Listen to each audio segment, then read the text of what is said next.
What's up everyone, welcome to a new video. As you know already, in this channel you can find a lot of information about how I trade and some concepts about smart money, which are some concepts that I have inside of my strategy. Now, as I said already in many other videos or on my Instagram, if you follow me already, and if you don't, make sure to go follow me for also daily tips and to actually follow what I'm doing and my entries and my trades and so on. As I say many times, smart money is a great tool. It has some great concepts, but in my opinion, it is not something that makes you profitable. As you know, right now, it is very, very popular. A lot of traders are using smart money, including myself, keep in mind, but still the 90%, so the majority, 90% of traders, or maybe also 95% of traders are still losing money, as I say many times. And you might wonder why. Why everyone thinks that smart money makes a person profitable, but they still lose money. The reason why is because a system with an edge on the market is missing. Smart money has great concepts. They can be applied, they make you understand how the market moves.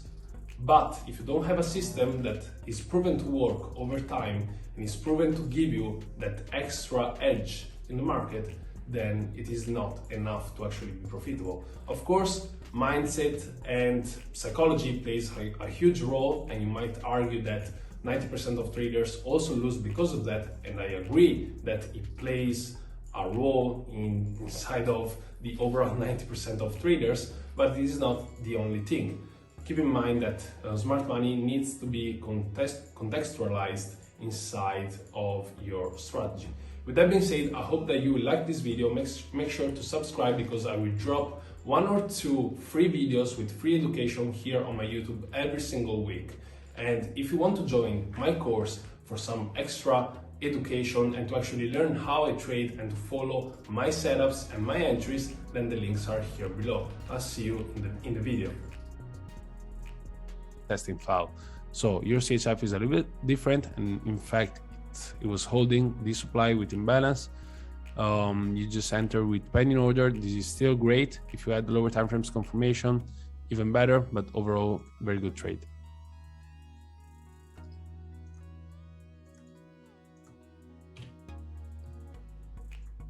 Euro JPY, oh damn, 15 minutes. I don't know, I wouldn't just trade based on that.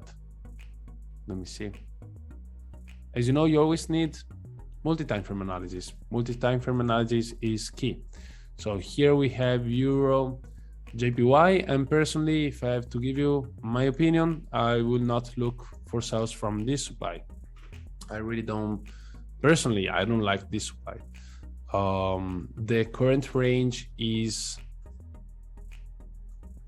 high time frame range is from down here to up here.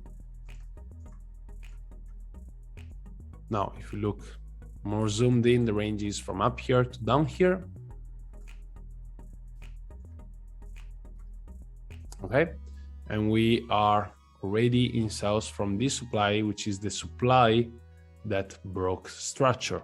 So if I miss that opportunity, in order to enter again, I will need to see this low be taken out, and then I look for sells. But for now, we are here. These were great trades, because let me show you the difference. If you are here, we already broke structure and retraced to supply. But now, if we are not here and price develops this way, we don't have confirmation that we are continuing bearish. We are still inside this range and we haven't broke structure to the downside. What I would like to see is break, coming back, and then looking for sells. Of course, you might be correct. I'm not saying that you're not correct. It's just what I would prefer to see when I'm trading on my setups.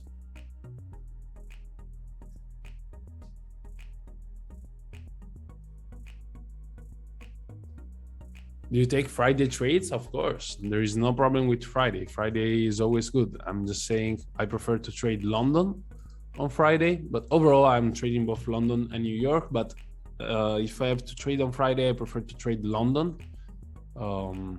Now AUD/JPY, again, AUD/JPY is not really on my watch list, but if I would have to enter this trade, I would just look at it from up here. From I will consider this high as a liquidity high.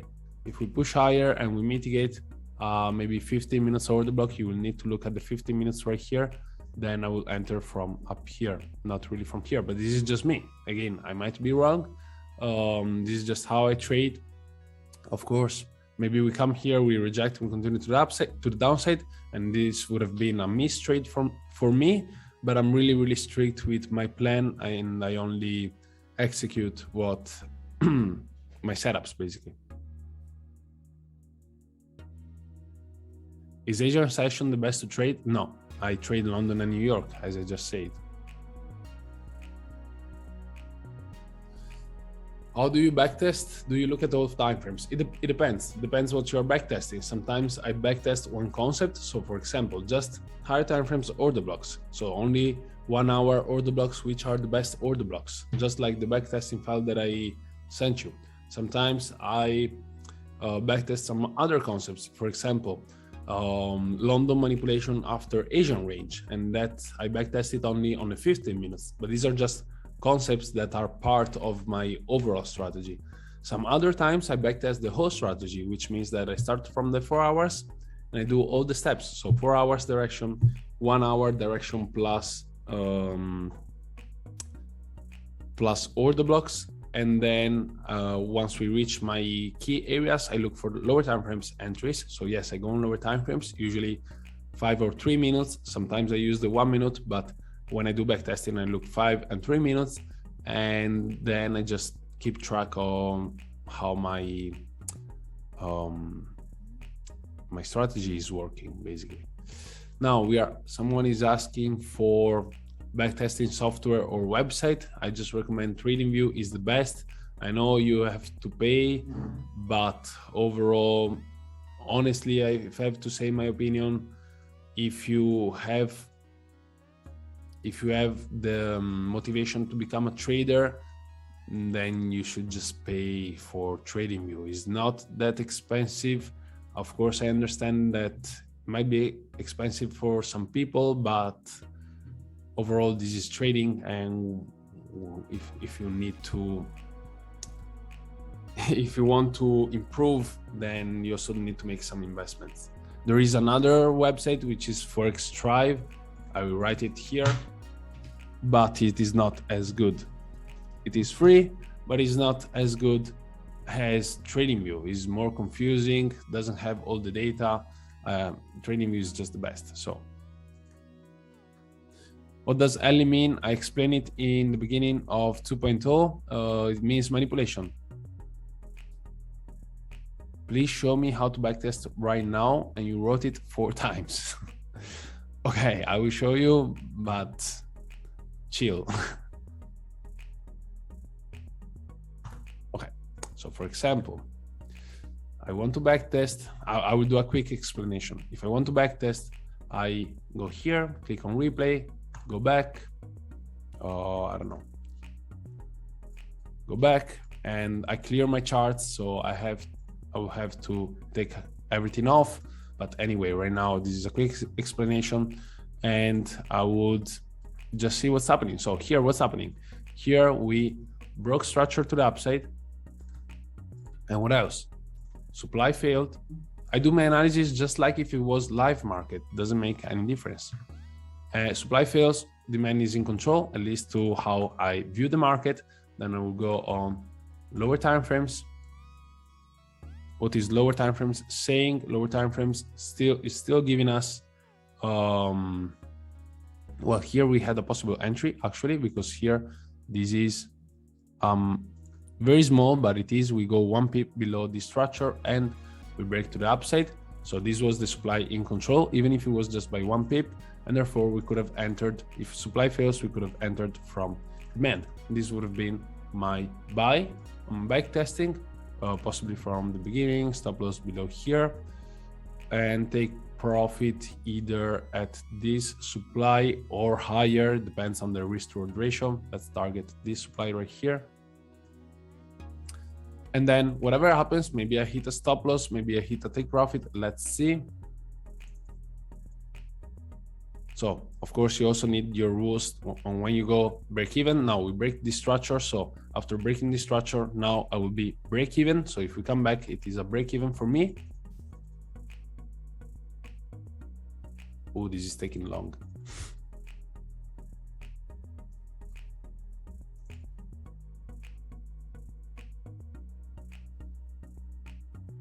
And take profit. Okay, so this will be my take profit.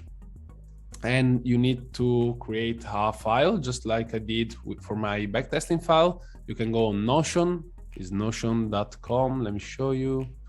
I'll write this down too. It's free, notion.com, and you keep note of your trades. So you write, you just do the same, just look at my backtesting file here, and you can do it similar. You write pair, so in this case would be Euro AUD, long or short. In this case will be long. Setup type, if you want to write it, you don't have to, but it's more of confluence. Time of the day in which you entered the trade. Let's go and check. Time of the day would have been, in this case, I didn't look at that. In this case, I will not take the trade because it's outside my time. But usually when you backtest, you take a look at this. Maybe it's New York, maybe it's London. So take a look at that.